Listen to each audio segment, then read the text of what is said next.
Good morning, students. Today is 21st July, and sorry I couldn't upload some videos in previous 2-3 days. I was very busy. So today we start with network protocols. आप सब लोगों ने अगर पिछली बार वाले तीनों videos देखे होंगे तो you must be knowing that some topics we have covered and some topics are still remaining. So in the previous PDF it was of 45 pages I think.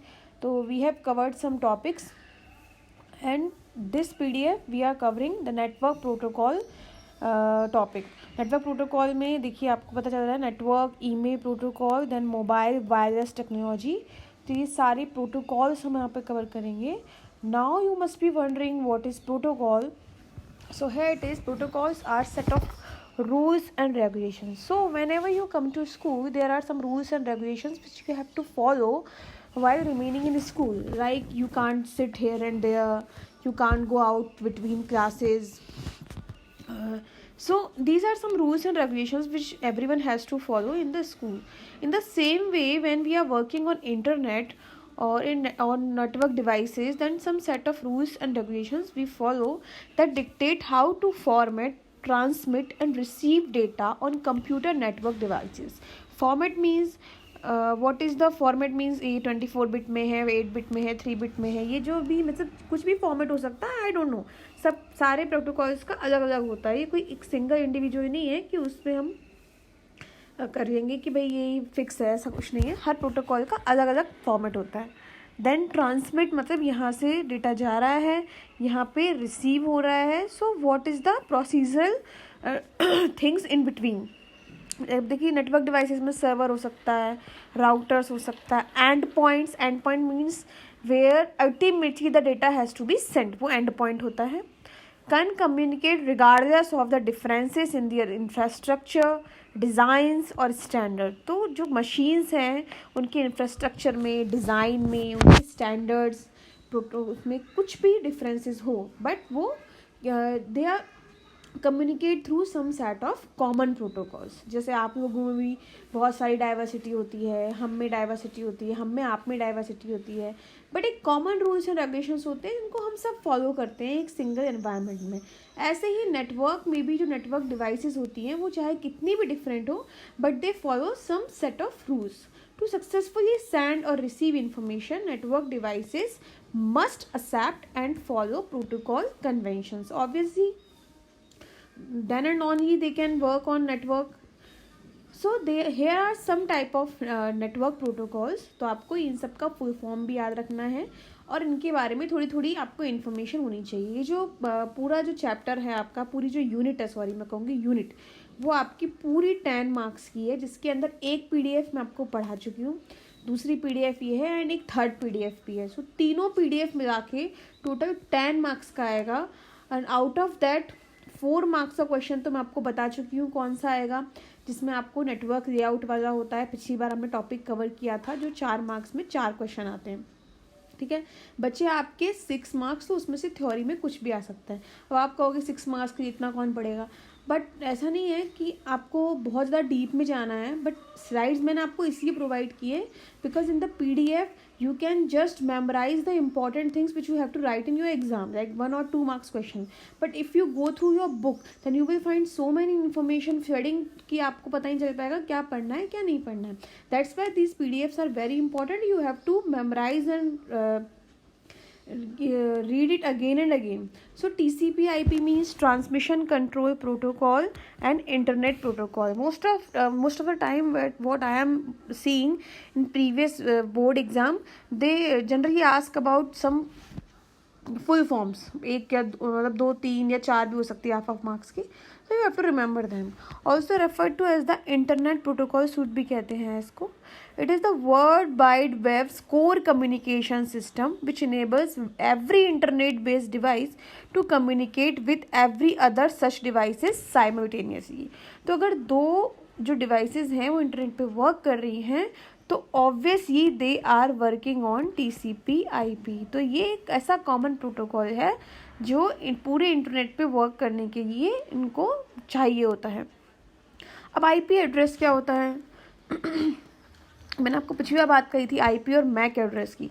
So IP address is the unique numerical address of a device in a computer network. So whenever you are working on a network, then only your device is provided with a unique IP address जो सबका अलग अलग होता है, जो something कुछ इस तरह से होता है. देखिए 192.168.1.1 समथिंग कुछ इस तरह से. That uses internet protocol for communication.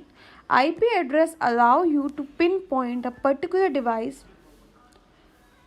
from the billions of devices on the internet. ठीक है, तो इतनी सारी डिवाइसेस इंटरनेट पे काम कर रही है. इंटरनेट मतलब क्या है? वर्ड www जो आप बोलते हैं ना, उसकी फुल फॉर्म होती है वर्ल्ड वाइड वेब. तो ये पूरा इंटरनेट का जो जाल है उसके अंदर बहुत सारी डिवाइसेस काम कर रही हैं नेट के ऊपर. लेकिन आपको कौन सी डिवाइस से डेटा चाहिए या आपकी कौन सी डिवाइस है, कई बार आपने मूवीज़ में भी देखा होगा कि आईपी एड्रेस से पता लगा देते हैं कि ये कौन सी डिवाइस है, कहाँ पे थी. तो ये वो एड्रेस होता है जब आप इंटरनेट पर काम कर रहे होते हैं तब आपकी डिवाइस को मिलता है. तो static IP addresses usually never change but they may be changed as a result of network administration. तो इसमें भी दो हो सकते हैं, स्टैटिक और डायनेमिक. ठीक है, डायनेमिक में क्या होता है? टेम्परेरी होती है and assign to a computer when they get connected to the internet each time. ठीक है, तो स्टैटिक का मतलब आपकी डिवाइस का एक स्टैटिक आईपी एड्रेस होता है जो कभी चेंज नहीं होता. लेकिन अगर आप उसमें कुछ चेंज कर रहे हैं, रीसेट कर रहे हैं, कुछ कर रहे हैं नेट का, तो आपका चेंज हो सकता है. लेकिन डायनामिक में जब आप इंटरनेट से कनेक्ट हो रहे हैं, आपने नेट अपने पीसी में ऑन किया, अपने मोबाइल में ऑन किया, तब आपको जो आईपी एड्रेस मिलता है that is dynamic IP address. तो two most used IP version are IPv4, IP version 4 and IP version 6. पहले आईपी वर्जन 4 था, अभी आईपी वर्जन 6 आ गया क्योंकि number of users are continuously increasing.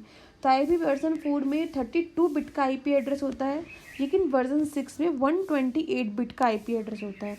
तो ऑब्वियस ये वर्जन 6 में there are so many IP address that we can provide to different users. तो उससे यूज़र बेस बढ़ता है और वो आज की नीड के हिसाब से ज़रूरी है. दैट्स वाई आईपी वर्जन 6 शुरू किया गया. IPv4 न्यूमेरिक एड्रेस होता है and its binary bits are separated by a dot. That one example I gave you. IP version 6 क्या होता है? अल्फा न्यूमेरिक हो सकता है and use binary bits are separated by a colon. ठीक है, तो ये आपको बहुत इंपॉर्टेंट है याद रखने के लिए आईपी वर्जन 4 और 6 में डिफरेंसेस. ठीक है, मैं आपको बता देती हूँ. हाँ देखिए, यहाँ पे आपको पता चलेगा IPv4 जो होता है इसमें address class A B C D E इस तरह से 5 क्लासेस होती हैं. अगर आपकी एड्रेस की रेंज यहाँ से यहाँ तक आती है, इसका मतलब आपका क्लास A में है. फिर अगर देखिए 126 है, यहाँ 254 है. अब देखिए 128 से शुरू हो रहा है 191 तक. अब देखोगे आप ये तीनों नंबर सेम है ना. फिर यहाँ 192 से शुरू हुआ, फिर 223 तक गया, फिर 224 से 239 तक. देन उसके बाद में फिर क्लास D, क्लास E, इस तरह से आपके 5 होते हैं. सपोर्ट्स इसमें क्या देखो, अब ये कितने 60 मिलियन होस्ट हो सकते हैं. इसमें 65,000 host, 254 host on each of 2 million network multi. अब देखिए आप कहोगे ये सब क्या है, ये एक्चुअली आपके अभी काम का नहीं है. When ever you do engineering, then of course you read in detail about these all address classes. Of the 5 address classes, 3 class A, B and C were designated for unicast single source to single destination communication. और D का जो था was reserved for IP multicast application which allows one to many communication. And class E addresses are for experimental purposes. तो class E बहुत कम use होते हैं 128 से भी. अब आप पूछोगे इसमें क्वेश्चन कैसे आता है, तो मैं आपको बता देती हूँ कि इसमें क्वेश्चन आपको ऐसा आएगा कि आपको एक आईपी एड्रेस दे दिया जाएगा और आपसे पूछेगा इसमें से वैलिड आईपी एड्रेस कौन सा है. तो you have to define on the basis of rules. अब जैसे मैंने आपको कहा कि 192.124.2.2.2 क्या ये सही है? तो ये सही नहीं है क्योंकि ये 4 तक ही हो सकता है हमारे पास में, 5वां कोई ऑप्शन नहीं होता है. इस तरह से आपको पूछा कि 127.254 है ना, .254.254. तो ये कहाँ, ये किस में है? तो देखिए 127 कहाँ आएगा, ये देखिए 126.255.255.254 तक हो गया। उसके बाद में 128 से यहाँ पे शुरू होगा। तो sorry for the interrupt. At home there are so many things to do. So IPv4 addresses we were talking about. So हाँ, I was talking कि 127.254, अब आप कहोगे कि मैडम इसमें तो 126 था या 128 है, तो 127 कहाँ गया? So 127.x.x.x मतलब यहाँ पे कोई वैल्यू आपकी तीनों जगह आ सकती है। This is reserved for loop back IP address.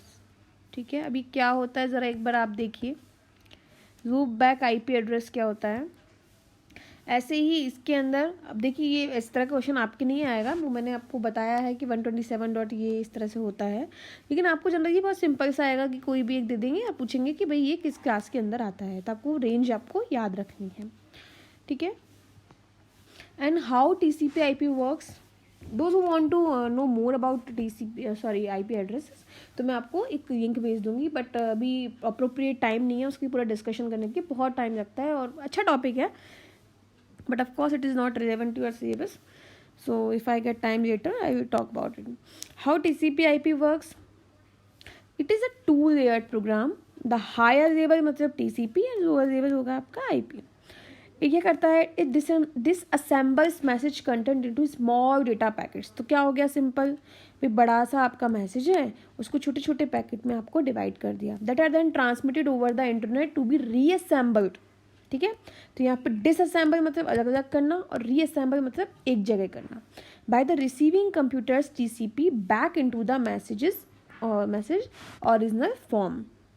या देखिए, मैं आपको एक दिन बात कर रही थी ना उस दिन OSI लेयर्स की, तो ऐसे ये देखिए इस तरह से ये लेयर है, तो ये नंबर 2 ये है data link layer, network layer, transport layer, application layer. समझ रहे हैं? अभी देखिए इसमें क्या बोल रहा है, यहाँ से देखिए एप्लीकेशन लेयर से शुरू होता है, I want to download a web page from this address.